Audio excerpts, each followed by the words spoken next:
Welcome, everybody, to a Delco Nerd Network Hot Take. Ladies and gentlemen, if you've never seen a DNN Hot Take before, well, it's where a few friends get in a basement. We give our thoughts, we give our opinions on a TV show, a movie, or a game. Today, it's going to be an anime or TV show. I don't know what you categorize. I would Castlevania. say, yeah. I think it's kind of both. It's like a Western anime, right? Yeah. Well, we're going to be doing a TV show, and that TV show is Castlevania Nocturne Season 2. My name is Anthony Ragucci, and here to discuss, as always, a distant relative of the Belmont family, Chris Trio. God, I wish I could move like a Belmont Gooch. Are you kidding me? Gooch, how's it going, man? You excited to talk a little? Doing Nocturne? very well. I'm super excited to be talking about Season 2. I feel like it was only kind of yesterday we were talking about Nocturne Season 1. And I have to admit, the pace at which these seasons are coming out, you know, when we have shows like Invincible that take... I mean, Season 3 is not the best example, but... Because they seem to have, 1 to 2 was like, you know, we're waiting like 2 years for, you know, another season of like an 8-episode animated show. And, you know, I should know the studio that does Castlevania off the top of my head. But they're doing a great job. You know, we got Season 1 about, I would say, a little over a year and a half ago. It is wild that it's that soon. Because it's funny, this simultaneously feels like we watched it like yesterday, but also like in 2020 to me for some reason. Yeah, no, I agree. It wasn't like 2023. I'm pretty positive. Like the beginning of 2023. Right. But yeah, I guess... Yeah, actually the end of 2023, September 28th. Oh, okay. Yeah. So a little over a year. Mm-hmm.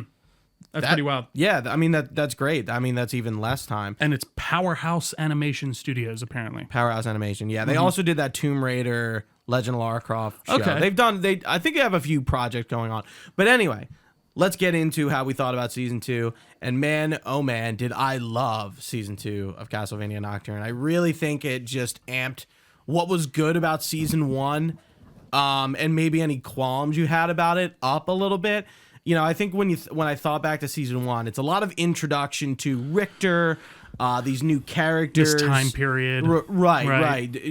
Between Maria, Richter, and Annette, like, I think they do a lot of establishing in Season 1, especially with Annette, to kind of just get you to understand, like, where they're coming from. And we're left, like, very much with a cliffhanger. We get Alucard at the end. She kills... Which was great. Doltra? I think so. It's something like that. Drolta. Yeah, it kills Drolta, and it's like, oh, shit, well, we still gotta, you know, Sekhmet is coming back, the vampire goddess, and Erzsébet, you know, that threat is still looming. So we got left on a cliffhanger. But with this, it was like... a lot more character development with everybody. Definitely. Everybody has like a nice little arc, and the arc ends or is put in a place where it's like, okay, something more is going to come of this with like Maria. There's a great payoff for sure. She like comes to terms, like she has this like dark moment. She kills her father. Spoilers. That leads her down a path of like dark magic and tapping into this darker side of her magical nature and her conjuring powers. And between her mom's vampirification and Juiced kind of trying to, like, I don't know, get her to see like what her mom is and not delve into this dark magical path, and she kind of overcomes that. But like at the end, you still see there's like a bit of some darkness. anger, there's some rage in there, and some resentment for sure. No, but let me throw it over to you before I keep going on and on. No, Gooch, I can't help but echo your sentiment here. I'm glad you were like, do you want to review Nocturne this year? I'm like, yes, because it'll make me watch it. Because I want to watch it, but me with TV shows, I have to almost be forced sometimes. So I was really glad to hear that it came out because I didn't even realize it was coming. I didn't remember Season 1 very well, but at first it flooded kind of back to me very readily as the season went on, though. You know, getting to know every character again, kind of getting back into it, remembering where everyone was at. I don't know why. Coming back in, I thought like Maria and Richter were kind of I didn't realize cousins. that they had. I forgot that they had like a family dynamic, not a lover dynamic. Yeah, but they didn't really establish the Annette Richter relationship in Season 1. For sure. And then I think... At least not heavily. Definitely. And I think, you know, you get a lot more out of Annette. I'm trying. It's funny because, again, I'm trying to get back to the first season. I remember, you know, you get introduced to her and then her companion who gets turned into the night creature. Yeah. And then that's kind of the whole arc. And they kind of expand on like, hey, she's from San Domingue, big slavery colony. Right. There's some slave background. They kind of here's how she gets her powers. And it's like, you know, it's coming from like totems and it's very ancestral. I really like the different exploration of like cultures and like gods in this. Yeah. I thought that was incredibly interesting. Is that normal in Castlevania? Do you know? I don't know, man. So yeah, I mean, we're very unfamiliar, right? I mean, I am for sure. Very unfamiliar with Castlevania as a in terms of its lore and like how it treats all that. Yeah, like because I thought it was obviously- very kind of squarely Catholic, to be honest. I mean, because that's what it is in the first Castlevania, even the animated show. Yeah, for sure. So I yeah. did find that to be interesting, and I was like, maybe is this going to work? Like when you start introducing all these different like gods and all the stuff, I was like, oh, it actually does. It works very well. I remember being very critical of Drolta. Yeah. I'm putting my R in the wrong place, and I think I called her the black Yes Queen. Yas Queen, Yeah. because like that's what she was. She was just like her color palette didn't really make any sense. Like I'm like, why is she here? Yeah, she looks like a dominatrix. Like, why does she have pink eyes? Yeah, it just didn't really make much sense. But in this season, they kind of get into her backstory and that she's Egyptian, and she worships Sekhmet, a follower, yeah. and she's been spending all this time essentially trying to resurrect her god Sekhmet, and like that's the point of this. And it gets into why she picked Erzsébet, because she was just like an awful human being, turns her into a vampire, pretty much like she's able to accept the body, right? Yeah, manipulates her and kind of gets her ready to become her god. But it's funny, like when she like kills her at the end and like takes the blood from her, I was kind of like, yeah, like you were almost kind of like, it kind of makes sense because like this is kind of she's the bad. She's really been the bad guy. Yes, really. Yeah, it hasn't. It's not Erzsébet. I thought that was a good reveal. Doltra. Yeah. And even Erzsébet, I thought she worked well as just this like kind of power hungry asshole, like terrible person who is becoming this god. Yeah, for sure. As a foil. But I agree. I think it ends up being Drolta as the main antagonist, which she always was. And I did like that moment at the end when she is confronted by Sekhmet's like other soul, and she was like, "I did this for you," and she's like, "You're an idiot," just basically, for lack of a better term. Yeah, I really like how they delve into the different perspectives and aspects of those like polytheistic gods. Yeah, the Ba, the Ha, and the Ka, which Death Stranding theme. I don't know if you remember that. The Ba is like the blood, I guess, which isn't in Death Stranding, right. But not even that, but like gods being not only gods of war, but like there are different. Usually those type of gods are gods of many things. It's not just, like Sekhmet isn't just the god of war. She's the god of beauty and healing, love. right? Yeah, like there's a few thing. Yeah, there's a few other aspects to it, and depending on which perspective you come from, like there's a different interpretation and a different view of it. Well, so I feel like they kind of bring that into the storyline for sure. Of that. And even when Drolta's first changed, I thought that was just a whole very interesting into scene. A vampire. Yeah, and because she's like, the vampire's like, what are you going to do? Your god is a god of healing. And she's like, she's also the god of war. And then when she like kills him and drinks the blood, it's some really great imagery in the show. And I mean, I said it on the last review, but all the fights and all the action is fantastic. Dude, all the magic. I do love seeing Maria's summoning power because I just don't feel like that's magic you see very often in a lot of things. And usually when you see it, shown, especially like I'm playing Skyrim lately, like conjuration in that is seen as like, you're raising the dead, you're conjuring these things from very bad places. I like that you dive into that in this with her when she starts conjuring those terrible demons from the black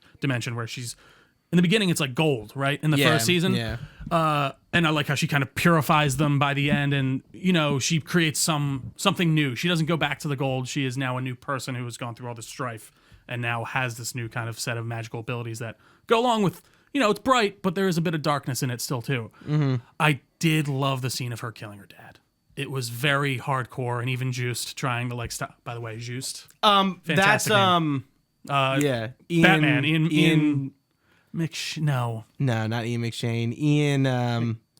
It's Ian Glenn. Ian Glenn. Yeah. And what's funny? Like he does a great job. I think his voice is a little different too than what he was as Bruce Wayne or what he was in Game of Thrones. I think it's just it sounds like his natural speaking voice. I think. Yeah, I'm not sure what his natural speaking voice is off the top of my head, but continue.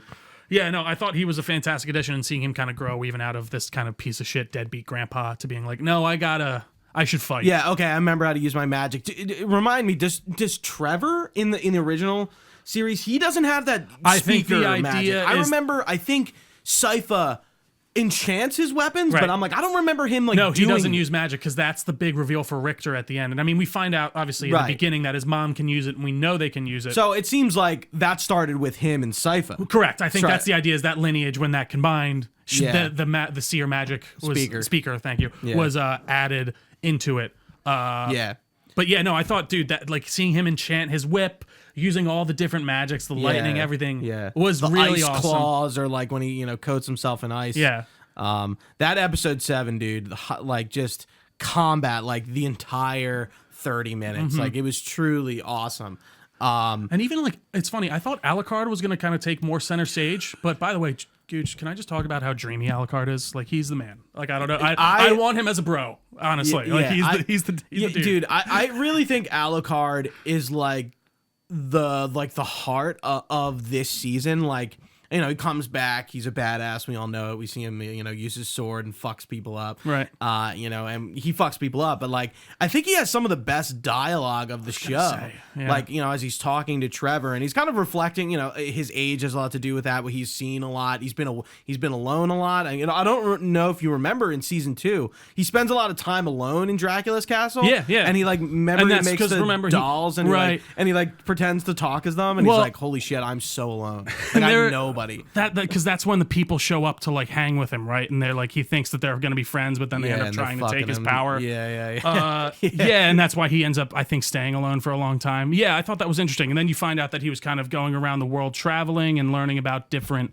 cultures and stuff like that, and that's why he wasn't around when Richter was growing up. And and even Juiced, because I met you once when I was like 13. And I love that interaction. He's like, I'm sorry I didn't play catch with you or whatever. He's like, no, it's okay. It's all right. We don't really do childhoods in the Belmont family or something like that. Yeah.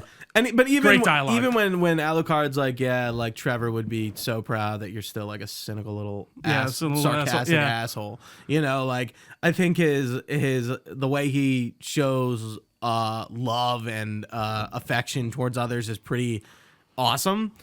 Just the way he's written, and how he speaks really softly, but sort of it has almost whispering at a time. He's mostly always kind of talking like that, and like very wispy. He does evolve too. He's like an all black, and his skin is totally white, and his hair is totally white. Yeah, it's a very great, or it's a very striking kind of image, which I like. Again, I'm curious how compared far to the other palettes of the characters in the show, where you have Maria and she's pink and green, and Annette is black, and her skin is black, but she's wearing yellow, and Richter is blue, like, and he's just the stereotypical, but it works. Yeah. I do that moment when he meets or he finds the vampires on the street in Paris, and they're like attacking people, and he's like, I used to come to Paris and people used to know who I am, but you pieces of shit just feel fine with like coming out in the open. Like, he gives them this whole speech and then just fucks them up. I love his floating sword so much. I really do. I love in episode 7 where another part we got to talk about, like the historical aspect and the setting again.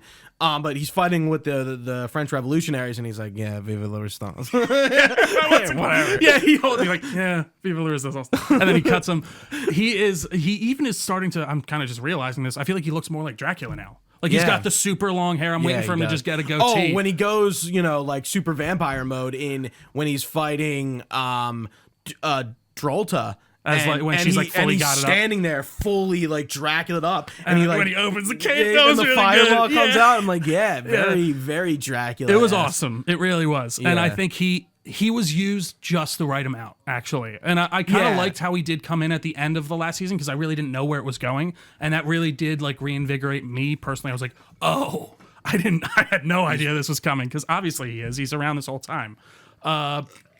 But yeah, he's fantastic. I can't sing his praises enough. I really love how this world is sort of, we're getting closer and closer to modernity. Right.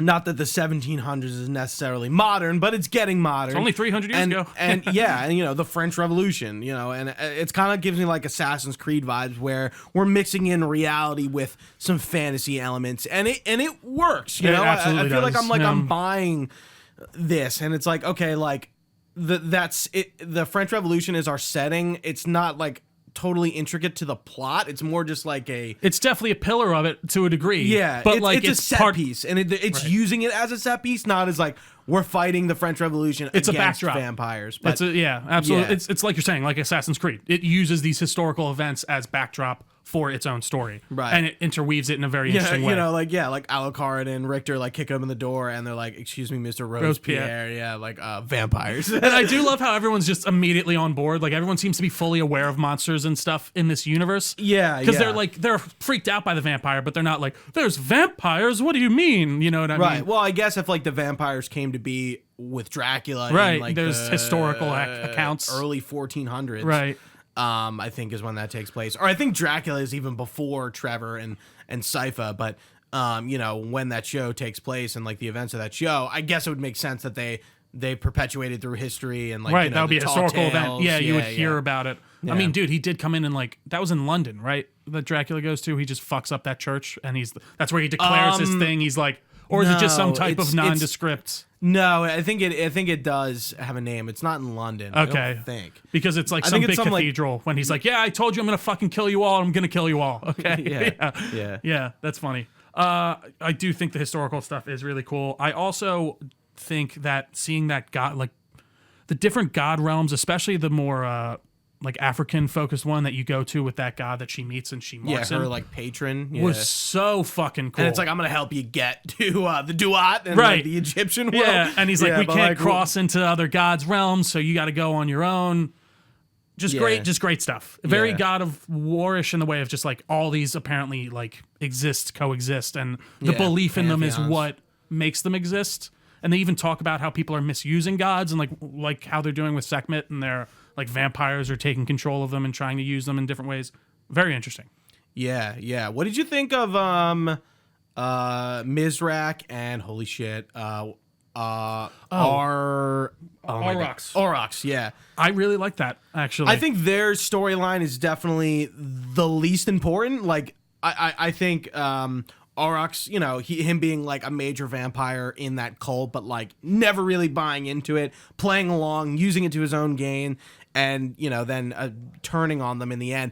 And, you know, like you were saying, you forgot some stuff with season 1. I forgot that he killed Richter's mom. I did too. And I was like leaving that thread sort of like, you know, they're having that stare down at the end. I could totally fuck you up, but like you helped me out. So yeah. So you get to run for now. Like, I'm curious if giving you a head start, if they're gonna pick that up or you know, go into that, because they do leave this season very final. Like the events 100%. From these past 2 seasons are wrapped. There's definitely like breadcrumbs to pick up like for a new Maria, season. And even Aurochs and stuff like that. It does feel like that can be picked up. Turning Mizrak into the vampire, and it's like, you know, I don't know if he was like, you know, when you first become a vampire, you're immediately bloodthirsty, and he just doesn't have control, or something's wrong with him. I think he's horny, and they're banging. Yeah, I think he's a little horny. Again, getting back to the like multicultural thing of it all, like, it's cool seeing a Native American vampire, and like, and then he gets to turn into like a winged snake, like god thing. Like that's really fucking cool. Like Quetzalcoatl. Yeah, and I guess like your vampiric powers depend on the culture that you worship. Because why does he, like, you know, Alucard turns into a bat?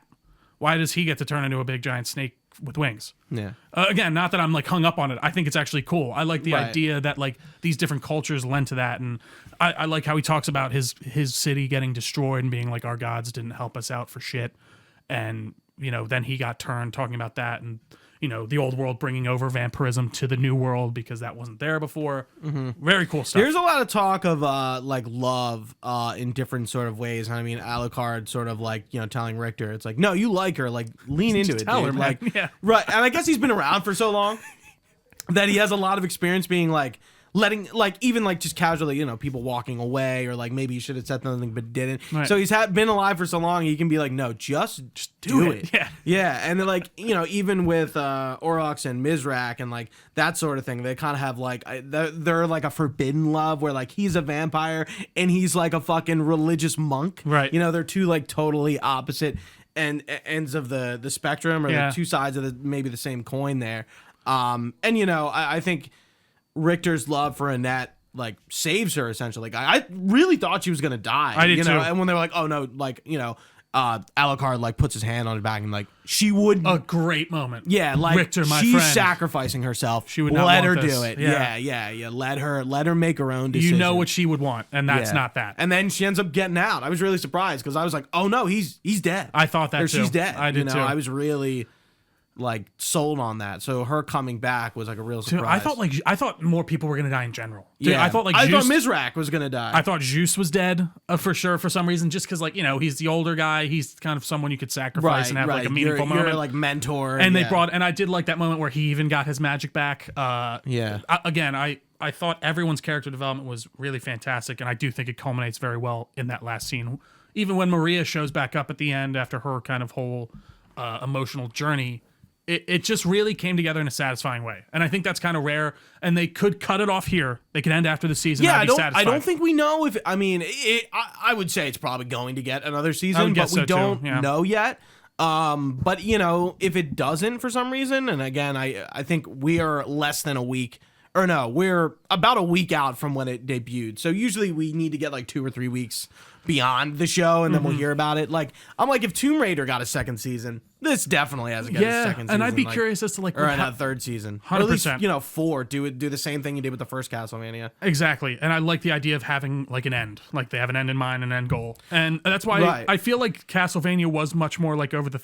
Was it 2 or 3 seasons that there was like an arc going? Well, about, the like, first season was 4 episodes. That was definitely a tester. The season 2, 3, and 4 were all 8. Right. If I recall correctly. I think you're right. Yeah. So, I remember the 2 and 3 were still like Dracula based, and then they finished up with like, I'm trying to remember like that alchemist guy and what the story exactly was there. I can't remember either. It's a little fuzzy. You know what bothers me? I feel like I can't remember games and shows and movies sometimes. Maybe not. Maybe just games and shows as well as I could when I was younger. I can't like recall them. Well, to be honest, I think that there's just more. We have more information stored up here now, so like things get pushed out a little bit more easily. Yeah. Like there's only so much fun. It does. It depends on the movie or the game. For me, movies that especially happens. Death, right? At the end? I think so. Yeah.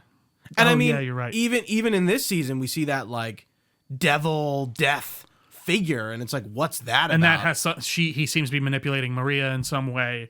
And maybe has to go into Terra. And she took the priest. He took the priest's body, right, or whatever. Like when she kills him, it like comes up and his like body like fades into the ground. Yeah, his like crisp remains. Yeah. So like again, like you're saying, like we definitely finished this arc, but they are leaving things. It's like, okay, what's going to happen? I mean, Annette and Richter are going to Saint-Domingue to help with the revolution, right? And I doubt we're going to see that, but they're going to come. I think it'll pick up after that. Them coming back, right? But Maria is going to be in France with the revolutionaries. Like, who knows what's going to happen there? Dracula and Juiced are staying there with her, and she doesn't. Alucard. But she doesn't know. It's no, you're fine. Get it right, Gooch. Say his name with reverence. And she seems to be, because she mentioned something. She's like, they're killing everyone who helped the vampires. Good. And then Alucard kind of looks at her like, hey, relax. Yeah, like I love how they're like, Juice has like baked goods, and they're like watching an execution really casually. It's like he's eating like a croissant. Yeah, it's like just another Tuesday. Yeah. Good stuff, man, all around. I'm trying to think of if we missed anything. What did you think? I mean, we slightly talked about Annette and Richter's romance, and I mean, what did you think of that? Because I really liked Trevor and Sypha in the original series, and I think they do romances really well. I agree. I felt like it was really like earned totally at the end. I can't help but echo. I think over the entirety, I don't think there's a wasted episode in this season for the most part. I think most of them have really great character moments, amazing action moments, and I think that they build up their relationship especially very well throughout each episode. And by the end, when you're there with him and he's just like Annette, I need you back. Like, I'm here for you. Like, you feel it. And I did think she was going to die. And that really did hit home hard. And it was nice to kind of have the happy ending of her come back and them going off together. Yeah, I like seeing them in normal clothes. I mean, I know we get like Richter's moment where his sleeves rip off, and he's usually depicted in things with ripped sleeves like that. Yeah. So they kind of like paid homage. And I mean, when Alucard does the sword next to his face, like I'm pretty sure that's a cover of one of the games. He almost looked like Ryu. Like, I'm trying, not Ryu. Who's the fighter with the band in Street Fighter? Ryu. It is Ryu. Okay, I'm sorry. I thought I was getting it wrong. But yeah, he kind of looked like Ryu by the end. I liked it. Like, just with the band more than anything. Richter. Richter, yeah. I thought you were talking about Alucard. No worries. There was one other thing I wanted to say about Annette and Richter, but it's gone now. It's okay. I just thought their whole story was great. I wanted to bring this up to you, and I wanted to get your opinion on it. this sort of has to do with how it dropped. Do you think Netflix, and it would be better if this maybe dropped 2 episodes at a time rather than all in one? Because it is so short. I don't think so for these animated shows. Okay. Because I don't know. I just don't think you're going to get the same type of like pump that it does, especially on a second season. Maybe on your first season and you see that it like is doing really well. But I don't know, because I think the almost opposite wisdom now is to drop the whole first season. Because I feel like you know, there. you're watching Severance right now, and it seems to be doing well talking about it week to week. Like that's really what I'm getting at. It's like would Castlevania do better if we were talking about it week to week, and we, you know, it doesn't have to be 8 weeks, but it could be 2 episodes, you know, in right in a week, like, and that'll be 4 weeks. It might, but I don't know. Does that happen? Does that happen with like Invincible? Did we see that? Like I know it dropped week by week, but like, are people talking about it week to week? I would say yes, maybe somewhat. not to a degree like House of the Dragon or Severance, even Severance, or something like that. Listen, I think it could possibly help it, but I really like being able to just experience all these in a row. I do like being able to just kind of shoot through them as I want, and I think they're kind of made to be watched that way. Actually, they feel like it really kind of keeps going and going after each episode. Mm-hmm. So I don't know though. I think it would help and maybe build a little bit of, you know, conversation possibly, but I think they're doing the right thing with especially this show specifically, because I do think these are a bit more niche even still, but they still do well enough to warrant more seasons apparently. So that's the other thing. I don't know. Animation's a fickle beast in my opinion, especially with that stuff when it's not like an outright children's thing. Even still, weirdly enough, I think that will change as we get older and our generation does. Mm-hmm. But right now, it's just the way it is. Yeah, I mean, and I'm looking forward to what they do next with this. I really hope Konami's really silly for not capitalizing on making a game that is in this universe or like in a similar animation style or something. Just doing anything. It seems with like Castlevania? I mean that's true. Yeah, I know I think there's remasters or ports of a lot of the games that came out recently, but like that's it. Castlevania is, I think, really I would say for video games very much a dead franchise, dormant for sure at the moment. I would love to. I feel like Konami's kind of getting more back into the gaming stuff now, so who knows, maybe in a couple years they do lean back into it. But I like the show is too popular not to sort of integrate whatever new game they decide to do with what's going on. Like, what if we just got a game where we're playing as Alucard and like it's in between one of these seasons? There's a lot to explore there. You could do, and Alucard's a very loved character, games. So like doing him would be, you know, it'd be very cool. Yeah, like a full on, like, even, I don't know, I wouldn't even say it has to be third person, but just something real, something cool and new and different in the Castlevania universe would be cool. Anything else, so Gooch, on Castlevania? I think that closes this coffin. Oh, it really does. Well, thank you all so much for watching with us live. If you've been with us on twitch.tv/Delco Nerd Network, we really do appreciate your time. You can find this podcast, anywhere podcasts are found. Just search our name on your app of choice. We're on all the social medias as well, at Delco Nerds, with everything with an @ sign. Got a Facebook page, Discord channel, all that good stuff will be linked down below. You can find all this information on our website, DelcoNerdNetwork.com. You can even email us your comments, questions, or concerns to DelcoNerds@gmail.com. We'd be happy to get back to you. But for Gooch, I've been Trio. Thanks for watching, guys. Stay nerdy, and we will see you next time.